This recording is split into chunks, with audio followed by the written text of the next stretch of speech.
essencial, na verdade, para se entender eletromagnetismo e mecânica clássica, é o conceito de vetor. Um vetor é simplesmente um segmento orientado de reta. Essencialmente isso. E um aspecto importante de vetores é que eles são essencialmente variantes por translação. Então, eu vou inserir aqui um segmento orientado de reta. E vocês veem que se eu translado esse meu objeto, esse meu segmento orientado de reta, ele continua sendo a representação pictórica do mesmo vetor. Um vetor é caracterizado por duas coisas. Tá? Primeiro, pelo tamanho dele. Tá? O módulo dele.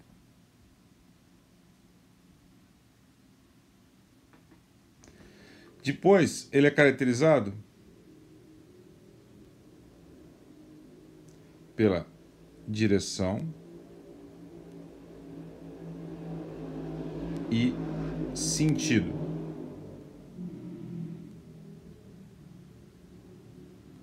Então, são duas características essenciais para a gente descrever o vetor.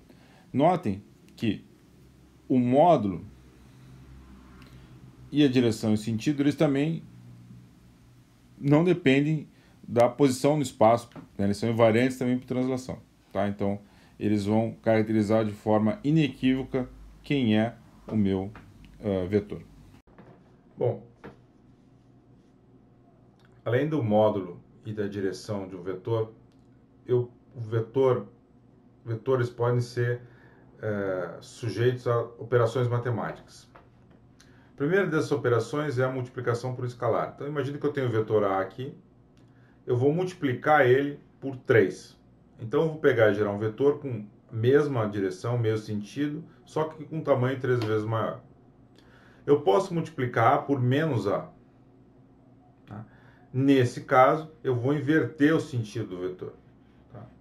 E eu ainda posso, por exemplo, nesse caso aqui, fazer duas coisas ao mesmo tempo. Eu posso multiplicar A por 0,5, ou dividir por 2, né? E ainda por cima trocar o sinal. Então eu vou ter um vetor menor apontando na direção contrária. Outra operação que é comum ser realizada com vetores é a operação de soma. A operação de soma, ela envolve compor o vetor A e o vetor B da seguinte maneira. Eu vou transladar B de forma que a ponta de A esteja no rabo de B. Tá? Então eu vou gerar esse objeto aqui, A, B, e o vetor soma vai estar indo de A até B. Então ele vai começar no rabo de A até o focinho de B. Essa regra é chamada de regra do paralelogramo. Tá? Ela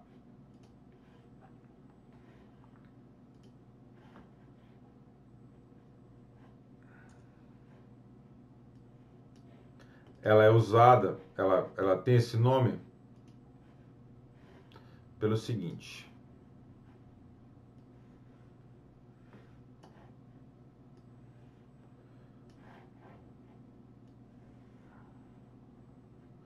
Imagine que eu traço uma reta paralela,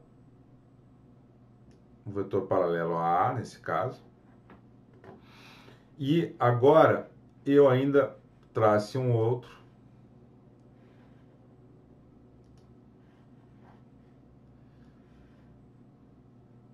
paralelo a B, tá certo? Essa figura aqui que está mal desenhada aqui no meu desenho aqui, ela forma um paralelogramo, tá certo? Então esse paralelogramo seria perfeito se a minha soma tivesse perfeitinha, mas não é o caso. Então a regra do paralelogramo, ela vem, essa regra da soma chama-se regra do paralelogramo devido a essa semelhança que essa figura tem com o paralelogramo. Bom,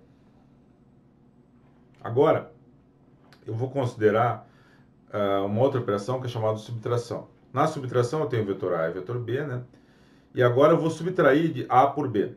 Então aqui tem um detalhe sutil que é o seguinte. Para saber... nesse caso, vocês notem que eu estou indo de uma ponta a outra, né? Eu não estou mais indo do rabo ao focinho de um.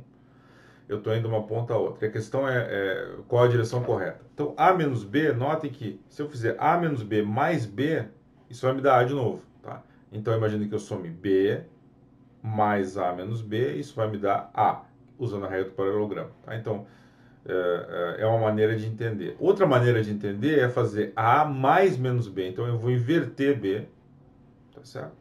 E agora eu vou fazer uma soma de A mais menos B, obtendo, então, o vetor de diferença. A gente vai usar muitas e muitas vezes o vetor de diferença. Tá? O vetor de diferença, a gente vai fazer um uso realmente extensivo dele nessa disciplina aqui. Módulo de um vetor. O módulo de um vetor é o tamanho do vetor. Tá? Ele pode ser representado com essa barra aqui, o vetorzinho em cima, ou simplesmente com a letra A sem a seta em cima. Outra notação que é muito usada é o vetor unitário. O vetor unitário ele é dado pelo quê? É AX, que é x dividido pelo módulo de x, que é igual a, nesse caso aqui as duas notações são equivalentes, né? É um vetor que vai ter módulo unitário, por definição, tá certo? Porque se eu dividir o vetor pelo próprio módulo dele, eu vou ter módulo 1, né? E eu uso essa notaçãozinha A de x aqui, ou x para lembrar mostrar que tem uma relação entre x e o x chapéu, né? O meu vetor x original, ou entre o meu vetor AX e x. Isso é muito comum. No sádico, a gente vai usar essa notação, a notação do AX. Que eu acho que é a mais clara de todas. Bom, uma outra questão importante é comparar vetores. Né? Como é que eu vou comparar dois vetores? Como é que eu vou comparar um vetor? Né? Como é que eu vou representar um vetor? Bom, para mim medir vetores, eu tenho que comparar ele com objetos semelhantes. Tá? Então eu tenho que comparar um vetor com outros vetores.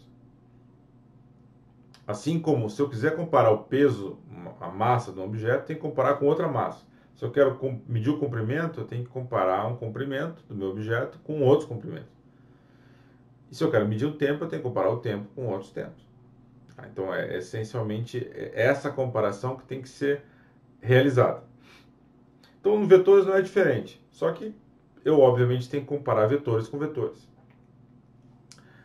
Essa comparação, então, ela vai ser feita essencialmente como?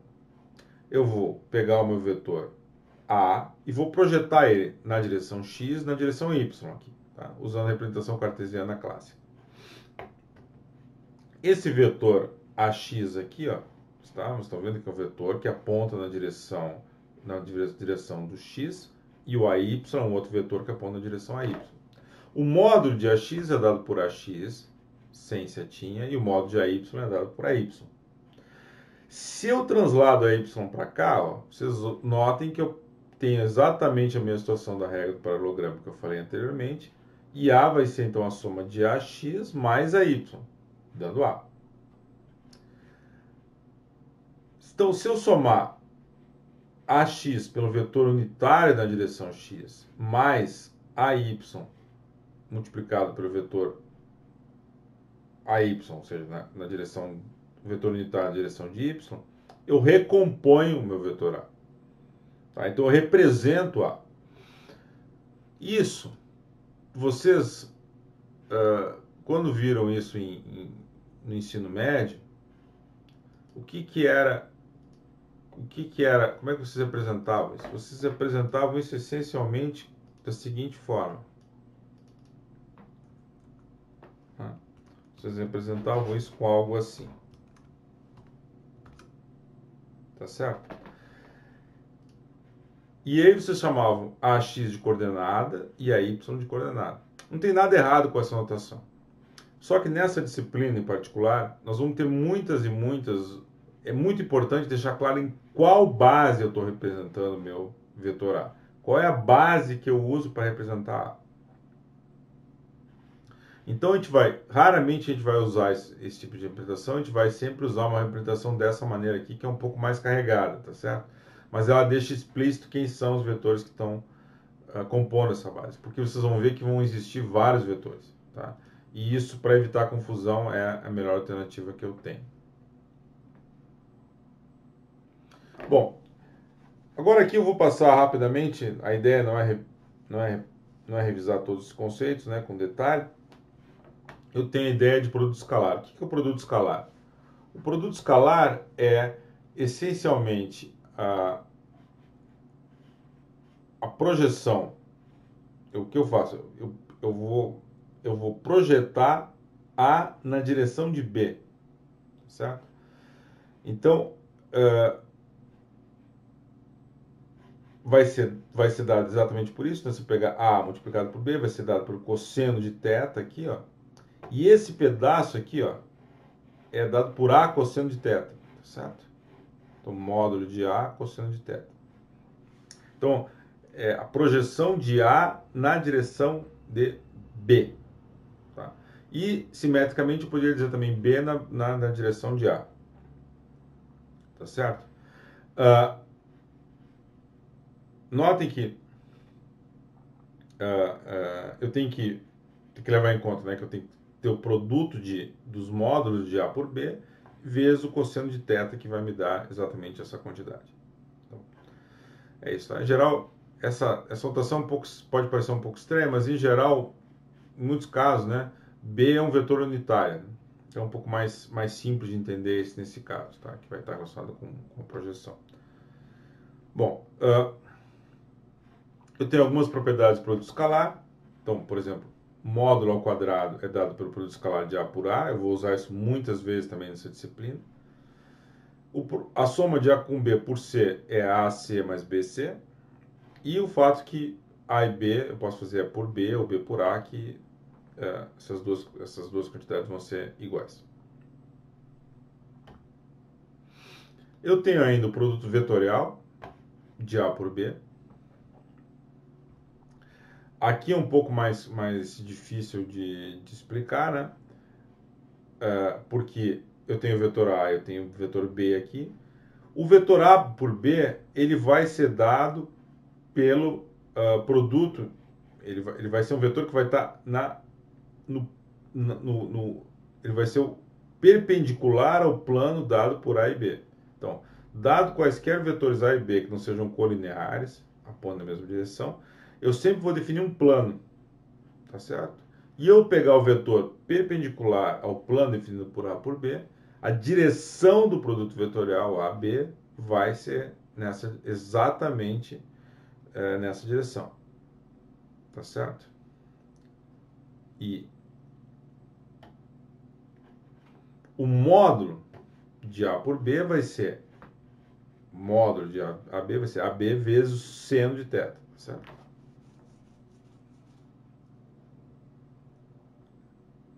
Então, eu tenho... e isso é relacionado com a área desse paralelogramo que está representado aqui, definido por A e B. Tá? Então, A e B vai ser dado por... O sinal disso aqui, tá? O sinal disso, ele vai depender...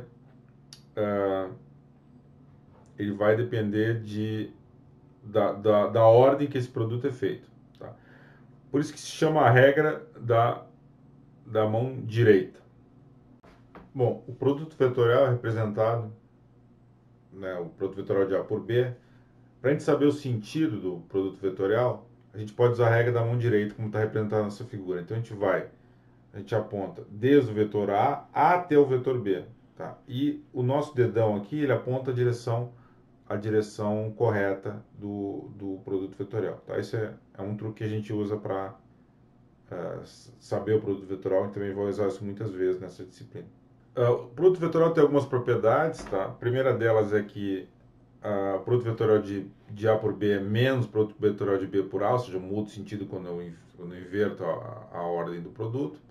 Ele é distributivo, tá? E tem essa propriedade mais bizarra aqui, que é o produto vetorial de A por B por C.